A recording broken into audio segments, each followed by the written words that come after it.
ભગવાનના એક સખા હતા,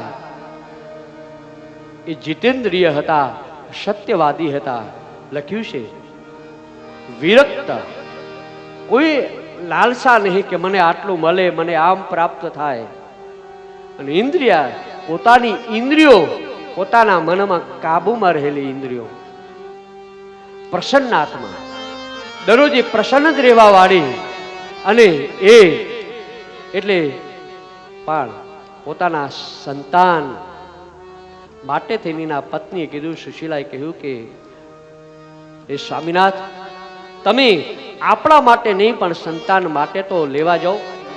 મેં સાંભળ્યું છે કે તમારા બાળપણના મિત્ર કૃષ્ણ એ દ્વારકાધીશ છે, અને એ દ્વારકાધીશ પાસે જઈને તમે માગણી કરો, કંઈક માગો તમને આપશે. ત્યારે સુદામા કહે કે હું માગું નહીં, મને માગતા મને શરમ આવે. ત્યારે સુશીલા એમ કે નાથ, આપણા માટે નહીં, તમારા માટે નહીં, કમસે કમ બાળકોની સામે તો જો. આજે 5-5 દિવસ 6-6 દિવસ થઈ ગયા, આપણે તો નથી ખાધું, બાળકોએ કઈ આને નથી ખાધું. અને સુદામા પછી જાય, પણ એના પહેલા સુશીલાએ બાજુમાંથી 4 મુઠ્ઠી પૌવા લાવ્યા છે. અને એ જે 4 મુઠ્ઠી પૌવા લાવ્યા અને આપ્યું, કીધું કે ભગવાનની પાસે જાઓ છો ને, તો ભગવાન પાસે જાઓ ત્યારે ખાલી હાથે ન જવાય. આપણી સંસ્કૃતિ છે કે ખાલી હાથે અમુક જગ્યાએ ક્યાંય જવાય નહીં. બેનના ઘરે ખાલી હાથે ન જવાય, માતા પિતાના દ્વારે ખાલી હાથે ન જવાય, ગુરુના દ્વારે ખાલી હાથે ન જવાય. અને સત્સંગમાં, મંદિરમાં, કથામાં ત્યારે પણ ક્યારેક ખાલી હાથે ન જવાય. મંદિરે જતા હોય તો આપણે ચપટી ચોખા લેતા જઈએ, સત્યનારાયણની કથામાં જઈ તો વાટકી ચોખા લેતા જઈ. કેમ? ખાલી હાથે ક્યારે ન જવાય. એટલે સુશીલા એમ કહે કે પ્રભુ, તમે જાવશો તો ખરા, પણ કમસે કમ ખાલી હાથે ન જવાય. કારણ કે ભગવાન પાસે જાઓ છો તો કંઈક હાથમાં લેતા જાઓ.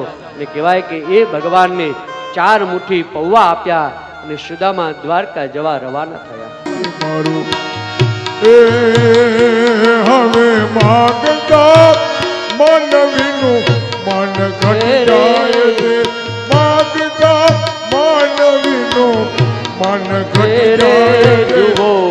સુદામાજી દ્વારકામાં જાય છે. તૂટેલી પોતળી છે, સાદા વસ્ત્ર પહેરી કૃષ્ણ ગોવિંદ ગોવિંદ ભગવાન દ્વારકાધીશનું સ્મરણ કરતા કરતા જાય. એક જગ્યાએ મન લગાવીને બેઠા, ત્યાં ભગવાને પ્રભુએ દયા એવી કરી, દરેક એને દ્વારકામાં સ્થાપિત કર્યા. નામ જોવે છે, આ શું છે, આ શું, કયું દ્વીપ? કોને કહ્યું ભાઈ આ કયું રાજ્ય આવ્યું, કયો શહેર છે?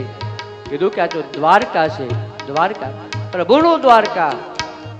અને એ જ સુદામા આજે દ્વારકામાં જ્યાં ભગવાન નારાયણના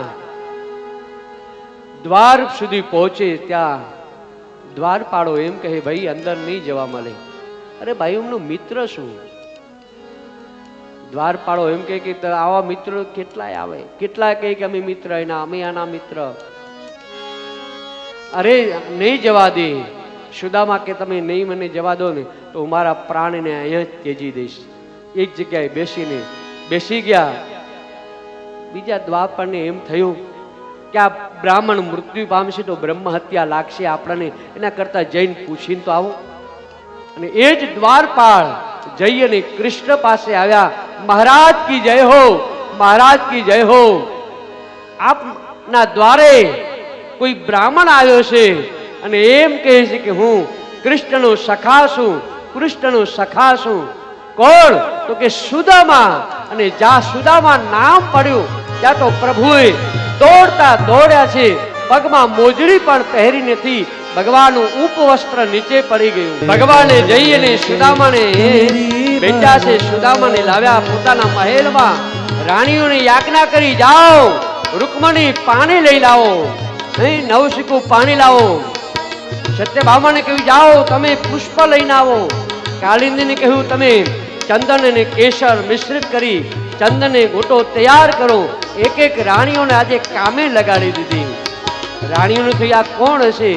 ભગવાન સુદામાના ચરણમાંથી જે કાંટા લાગેલા છે એક એક કાંટા કાઢે એક કામથી આજે રૂકમણીને પાણી લાવતા વાર લાગી, જલ લાવતા વાર લાગી. ભગવાન સ્વયં પોતાના અશ્રુથી આજે સુદામાના ચરણ ધોઈ રહ્યા